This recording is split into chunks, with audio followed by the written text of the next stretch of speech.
What's up, you guys? Um, if you guys could not tell, but unfortunately we took the L today.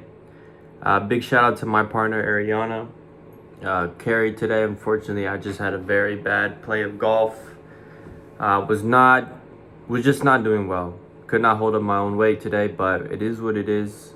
It's only get back to the grind, get back to hitting some shots and getting better. That's what matters. I had fun, so that's all also that what matters. Also, shout out to the winners, Ben and Jordan. Enjoy the victory, enjoy the trophy.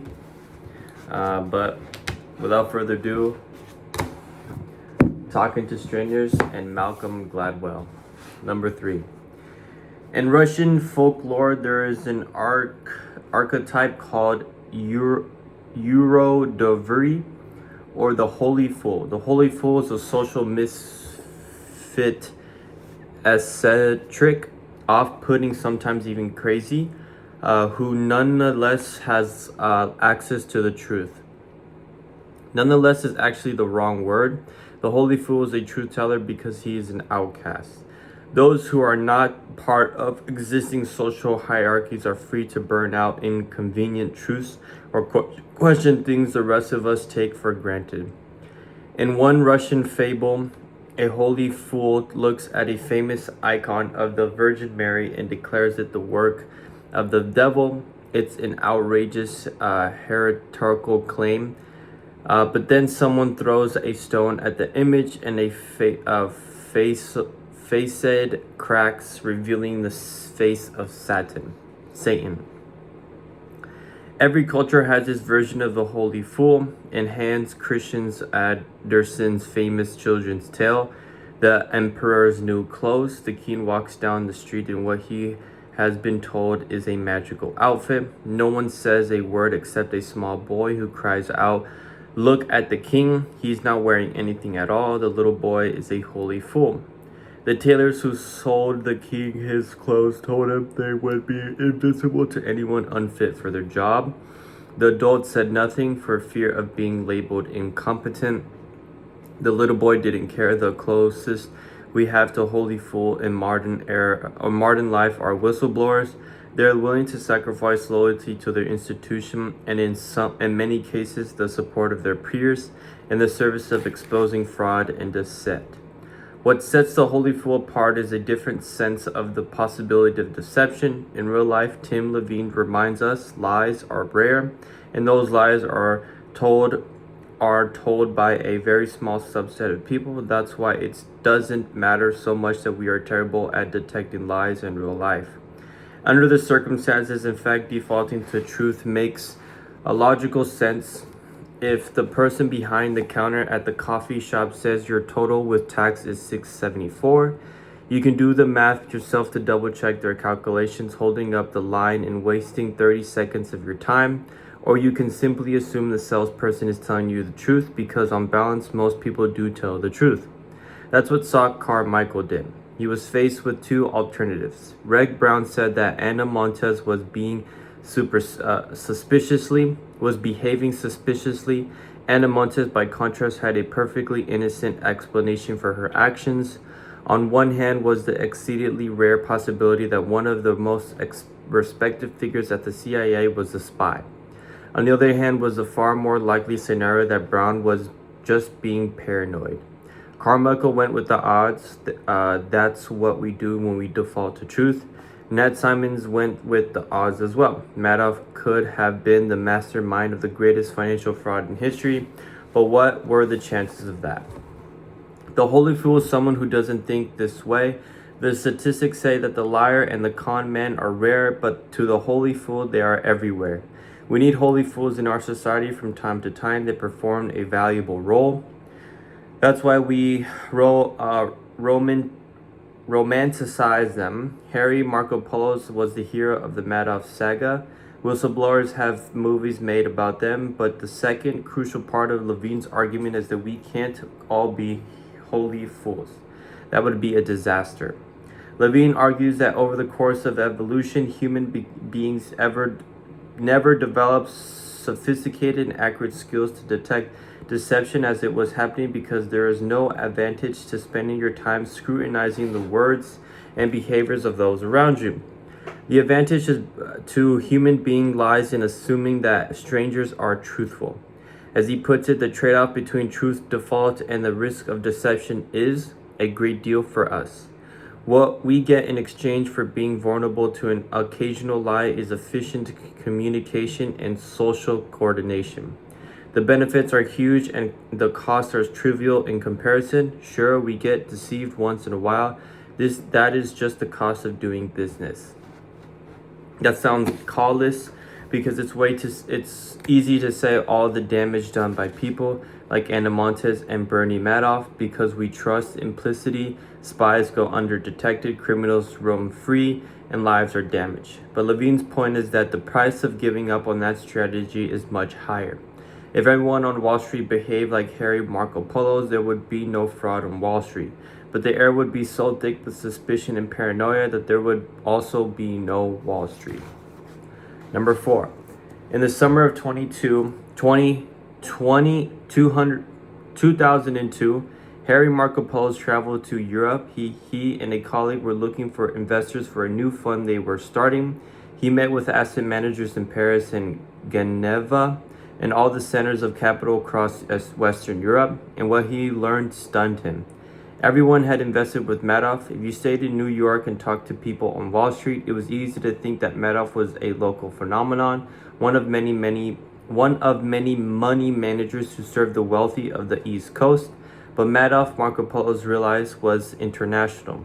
The size of his fraudulent empire was much, much larger than Marco Polos had previously imagined. It was then that Marco Polos came to believe his life was in danger. Countless powerful and wealthy people out there had a deep-seated interest in keeping Madoff afloat. Was that why his repeated entreaties to regulators went nowhere? Marco Polo's name was known to prominent people at the SEC. Until the Ponzi scheme was publicly exposed, he could not be safe. He decided that the next logical step was to approach New York's Attorney General, Eliot Spitzer, who had shown himself to be one of the few elected officials interested in investigating Wall Street, but he needed to be careful. Spitzer came from a wealthy New York City family. Was it possible that he too had invested with Madoff? Marco Polos learned that Spitzer was going to be in Boston giving a speech at the John F. Kennedy Library. He printed out his documents on clean sheets of paper, removing all references to himself, and put them in plain brown 9x12 envelope. Then, to be safe, he put that envelope inside a large plain brown envelope. He wore a pair of gloves, so he left no fingerprints on the documents.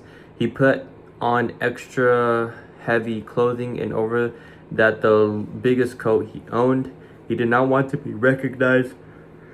He made his way to the JFK Library and sat unobtrusively to one side. Then, at the end of the speech, he went up to try to give the documents to Spitzer personally, but he wouldn't get close enough. So instead, he handed them to a woman in Spitzer's party with instructions to pass them along to her boss.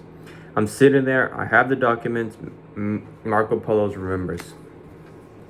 I'm going to hand them to him, but after the event, I give it to a woman to hand it to Eliot Spitzer because I can't get to him. He's just surrounded by people. Then he heads out the back door. I think he's going to go to the restroom and go to have dinner next door. All right, I'm not invited to the dinner. He's heading out the back door to get in a limo to the airport to catch the last shuttle flight to New York. Eliot never got my package. It is worth mentioning that at the time, Marco Polos was president of the Boston Security Analysis Society, a trade group with a membership of 4,000 professionals. He didn't have to show up incognito at Spitzer's speech, wearing a bulky overcoat and clenching a sheaf of documents wrapped inside two plain brown envelopes. He could have just called Spitzer's office directly and asked him for a meeting. I asked him about that. Marco Polos, that's another regret of mine. I hold myself responsible for that. Spitzer was the guy. I should have just called him. Maybe I should have gone through. Maybe I wouldn't have, but I think I would have. MG, you had standing. You were. Marco Polo, president of the security analyst. If the past president or current president calls the boss and says, I have the biggest scheme ever, it's right in your backyard, I think I would have gotten in. MG, why don't you think you did that? Marco Polo's woulda, coulda, shoulda, regrets, there's no perfect investigation and I made my share of mistakes too. I should have. Marco Polo sees the mistakes now with the benefit of over a decade of hindsight, but in the midst of things, the same brilliant mind that was capable of unraveling Madoff's deceptions was incapable of getting people in position of responsibility to take him seriously. That's the consequence of not defaulting to truth. If you don't begin in a state of trust, you can't have meaningful social encounters. As Levine writes, being deceived once in a while is not going to prevent us from passing on our genes or seriously threatening the survival of the species. Efficient communication, on the other hand, has huge implications for our survival. The trade-off just isn't much of a trade-off. Marco Polo's communication at the library was, to put it mildly, not efficient.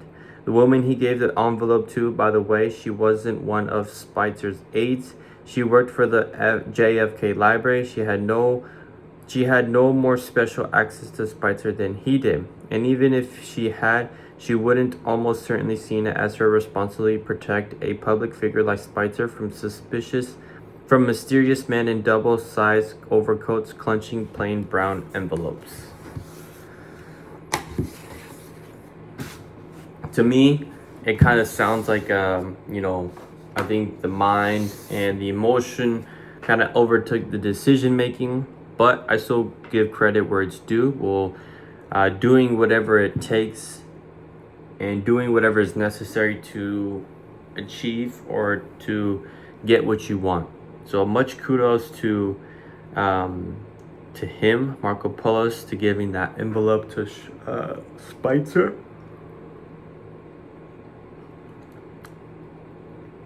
But like the book said, if you think through things a lot more thoroughly and efficiently, you are able to deliver communication a lot better with a better, clearer mind. So yeah. We'll move on to the next, couple pages. I'm still in awe of defeat, but it is what it is. I'll see you guys tomorrow. Peace.